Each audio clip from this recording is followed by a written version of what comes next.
عێراق داهاتێکی خەیاڵی دەست دەکەوێت. هەموو شتێک دەگۆڕێت و دۆخی وڵات باشتر دەبێت. تورکیا و عێراق بەنیازی چین. ماوەی چەند ساڵێکە عێراق دەستی با پڕۆژێکی گەورە کردووە. داهاتی بەندەرەکانی باشتر و بەرزتر دەکاتەوە و لە دوایین لێدوانیشیدا بەڕێوەبەری گشتی کۆمپانیا گشتی بەندەرەکانی عێراق دەڵێت داهاتی بەندەرەکانی عێراق خەیاڵی دەبن و بە شێوەیەکی بەرچاوڕوو لە بەرزبوونەوەن.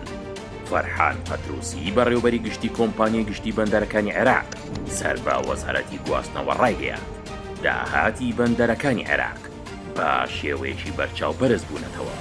بە جۆرێک لە سەرەتای ئەم ساڵە و تاوکو سیدێکی ئایار قەبارەی داهاتی بەندەرەکان زیاتر بووە لە 630 ملیار و 767 ملیۆن دینار و لەم داهاتەش بەندەری قەسری باکوور و بەندەری نەوتی بەسرا پشکی شێریان لە بەدەستێنانی داهات بەرکەوتووە.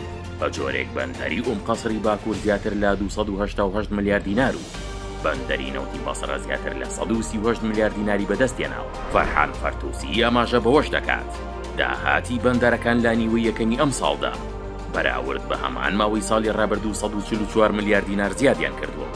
ئەمەش بەرزبوونەوەیکی زۆرە و تەواوبوونی پرۆژەی گەشەپێدانی وڵاتەکەش داهاتی بەندەرەکان با شێوەیەکی خەیاڵی بەرز دەکاتەوە. پرۆژەی ڕێگەی گەشەپێدانیەشەکە لە گەورەترین و استراتیژیترین پرۆژە ئابووریەکانی عێراق و بریتیە لە دروستکردنی کەناڵێکی گواستنەوەی وشکانی کە وڵاتانی کەندا و ئاسیا لە ڕێگەی عێراقەوە بە تورکیا و پاشان بە ئەوروپا دەبەستێتەوە و لە دوو بەشی سەرەکی پێک دێت. ئەوانیش هێڵی ئاسنین بە درێژایی نزیکەی 1200 کیلۆمەتر بۆ گواستنەوەی خێرای کاڵا و گەشتیاران و ڕێگەیشی خێرای نێودەوڵەتی ئۆتۆبان بۆ جوڵەی ئۆتۆمبیل و بەرهەڵگرەکان.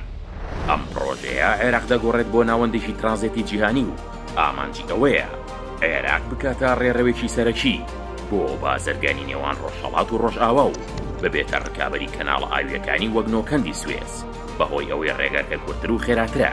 ئەم پرۆژەیە بەندەری فاو کە لەسەر کەندا و دروست دەکرێت و بە گەورەترین بەندەری ناوچەکەدا دەدرێت دەکاتە خاڵی دەستپێک و دەواازەی سەرەکی بازرگانی بۆ عێراق و 1 ملیۆن هەلیکار دەڕەخسێنێت. هاوکات حکوومەتی عێراق تاوتوێ ڕاکێشانی هێڵی نوێی بۆری گواستنەوەی نەوت بۆ تورکیا و لەوێشەوە بۆ بەندەری جەیهان دەکات.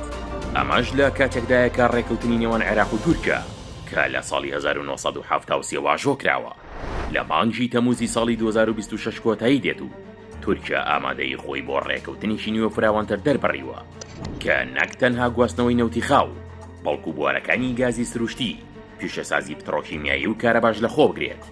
بۆ ئەم مەبەستەش وەزارەتی وزەی تورکیا ڕاشنووسی ڕێکەوتنیشی نوێی ئاڕاستەی وەزارەتی نەوتی عێراق کردووە.